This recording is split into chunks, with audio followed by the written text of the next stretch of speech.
Oke, selamat malam Pak Tatang dan rekan-rekan semua. Malam ini kami kelompok 19, saya Kusuma Darmono dan rekan saya Pak Brian Giovanni akan mempresentasikan eh, Iron Okas Martin Wessel 2018, Contemporary Issues and Critical Challenge on Innovation Services. Adapun review dari paper tersebut uh, sebagai berikut,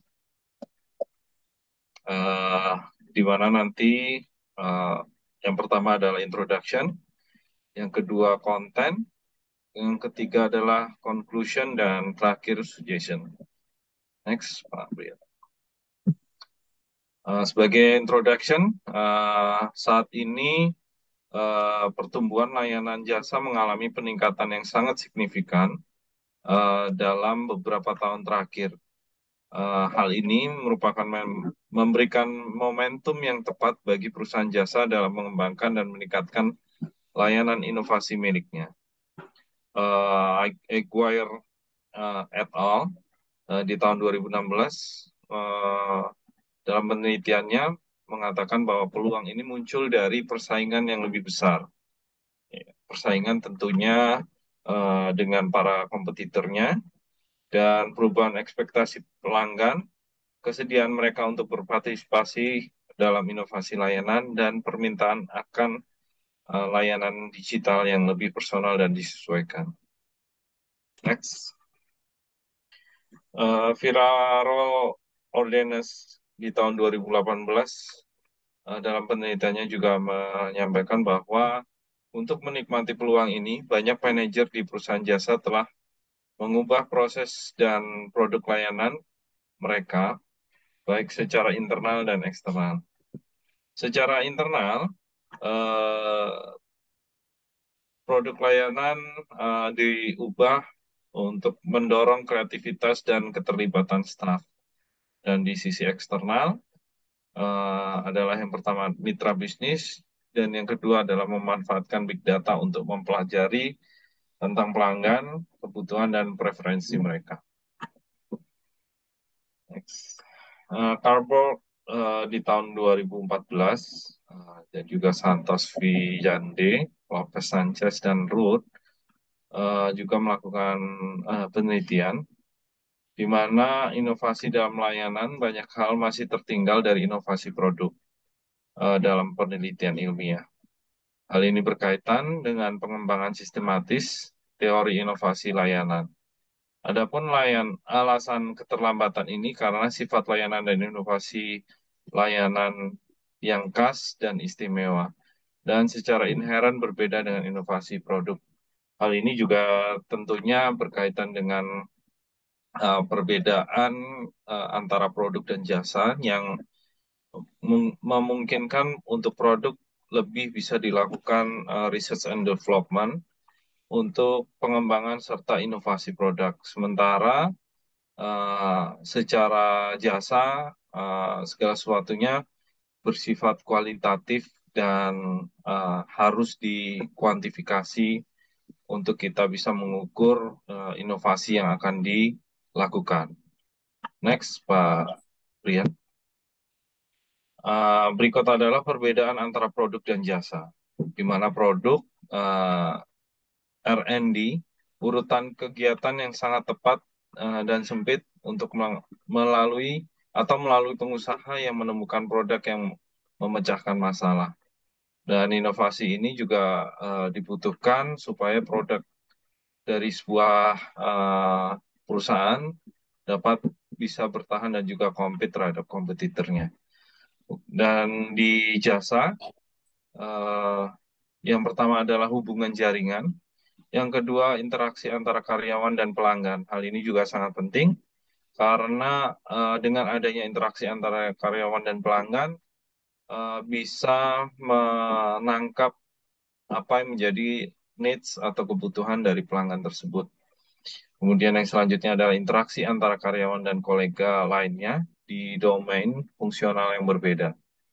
Yang terakhir adalah interaksi karyawan dengan kolaborator lain dalam jaringan rantai pasok. Hal ini bisa kita lihat di dalam kehidupan sehari-hari kita, di mana contoh nyata yaitu adalah Gojek, di mana mereka melakukan kolaborasi dengan partner mereka dan juga eh, dengan eh, pelanggan, sehingga dapat mengembangkan jasa yang mereka jual kepada pelanggan, dan inovasi juga dapat dilakukan. Next. Meskipun perkembangan inovasi tertinggal dengan perkembangan produk, namun secara statistik terbaru oleh Bank Dunia menunjukkan bahwa di tahun 2016 lebih dari 50% total lapangan kerja berada di bidang jasa. Dibandingkan pada tahun 1991 yang hanya sebesar 34%. Hal ini juga tercermin dengan jelas pada posisi dominan sektor jasa dalam ekonomi global yang mencapai hampir 2/3 dari PDB dunia pada tahun 2016, di mana tahun 1995 hanya sebesar 58%. Next. Perkembangan dan pertumbuhan substansial telah diamati di bidang-bidang seperti inovasi layanan dalam layanan industri, layanan profesional, dan layanan bisnis intensif pengetahuan. Yang kedua, sektor jasa profesional terwakili dalam domain B2B dan B2C dan merupakan pemberi kerja serta mesin ekonomi yang signifikan di banyak negara. Dalam IB's World pada tahun 2013, sektor jasa profesional menghasilkan pendapatan yang cukup besar, yaitu sebesar 2,5 triliun, dan mempekerjakan cukup banyak orang, sekitar 18 juta orang.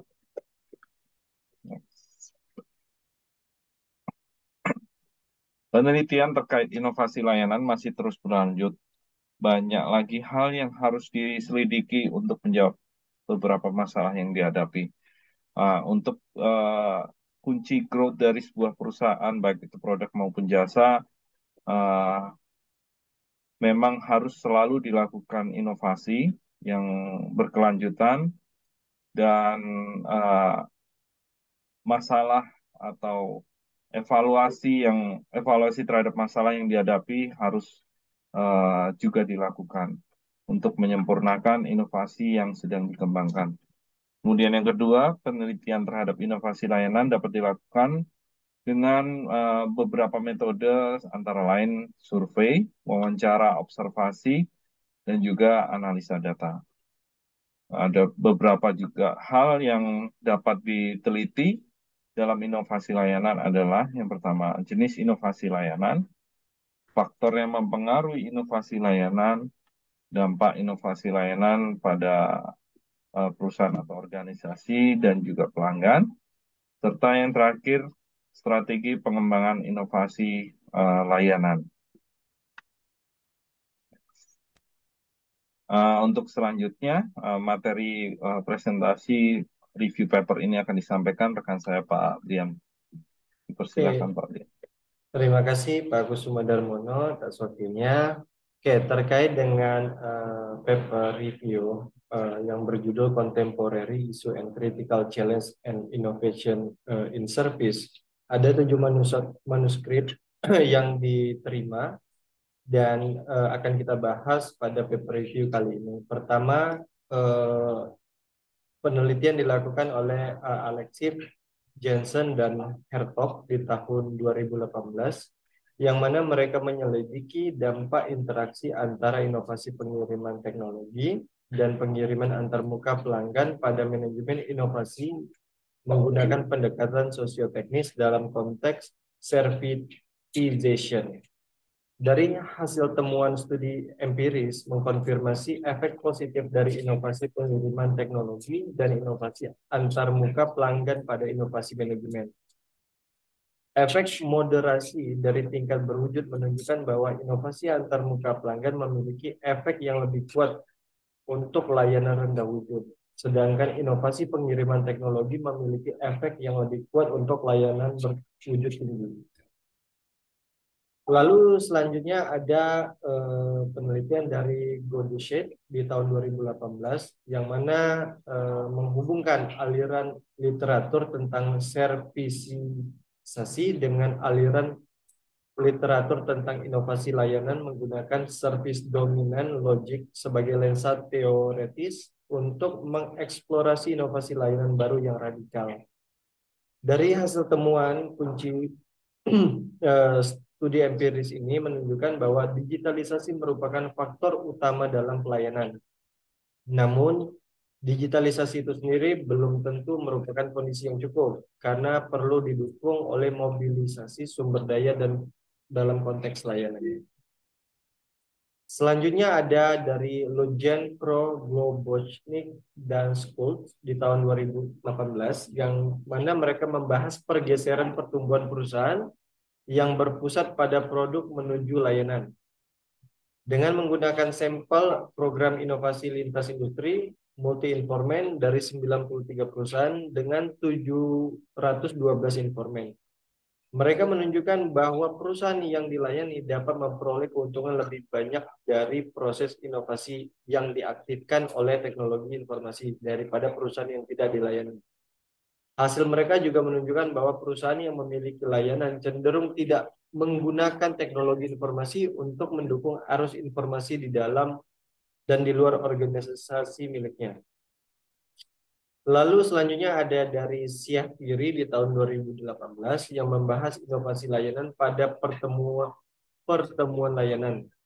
Temuan empiris menunjukkan bahwa komunikasi internal dan komunikasi pelanggan meningkatkan kreativitas karyawan garis depan. Garis depan ini seperti customer service ya, dan mungkin bagian-bagian yang berinteraksi dengan kolega ataupun konsumen dan juga orientasi dari pelanggan itu sendiri.